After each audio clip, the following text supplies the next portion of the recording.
Tells you the quote from this movie. Just bury me in the ocean with my ancestors that jumped from the ships, because they knew death was better than bondage. Actually about the American Indian slave trade and not about Africans. We're in this book, The History of St. Augustine, Florida, by William W. Dewhurst. And keep in mind, St. Augustine, Florida is the oldest city in the United States. The conquistadors or the Spanish got here first to Florida. And also keep in mind, it tells you in this book that Florida stretched from today's Florida all the way up to the Chesapeake Bay. And there's maps to prove that. We're going to start here on page 8, and we're going to start here because I want you guys to get a clear vision of what was going on in North America, what we call today the United States, that the indigenous people were the first people to be enslaved on this land, and that Indian slavery was a thing here. Indian slavery was the first enslavement going on. Lucas Vasquez de Leon, an auditor of St. Domingo, a rich and learned man, formed a company with 6 other inhabitants of the island of Hispaniola for the purpose of securing Indians to work as slaves in the mines of Mexico. In the inhumane laws decreed by the Spanish crown against the enslaving of its Indian subjects, an exception had been made against the Caribs or cannibals, dodge the trichology. These Indians being considered especially barbarous and deserving of castration. De Leon falsely declaring that the inhabitants of the mainland were Caribs. Again, he falsely declared that the Caribs were cannibals for the purpose of enslaving them, so he turned their character down. Set sail in 1520 with 2 vessels and directed his course to the east coast of Florida. He landed in the province of Chicora in South Carolina, where the Indians were ruled by a chief named Datha, who was a giant. His gigantic stature had been attained by a process of stretching which elongated the bones while a child. This practice was applied only to those of the royal race.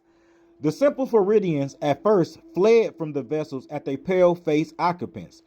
The Spaniards, however, by kind treatment, succeeded in ensuring the Indians and finally induced the cacique or king and 130 attendants on board of the ship. So these were at once secured, and the ship set sail for Hispaniola. Now, Hispaniola is what we call today Haiti and the Dominican Republic. These were at once secured, and the ship set sail for Hispaniola. It is also said that as a parting salute, the alien fired the cannon of the ship into the crowd assembled on the shores, demons. But this inhumane act is not authenticated, and the treachery of which he certainly was guilty is sufficiently execrable to the account for the remorse he is said to have suffered afterward. Now, this next paragraph is important. This is what I'm telling you all. That quote They knew death was better than bondage. Is based off the American Indians.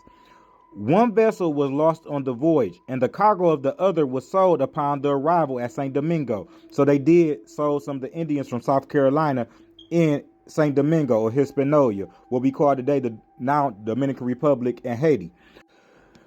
The North American Indians, however, have never submitted, like the African, to the servile yoke. The Christian and civilized blessings of slavery have never been appreciated by these Indians. This body of North American captives, the first which history mentions, set an example which has been followed by their unfortunate descendants.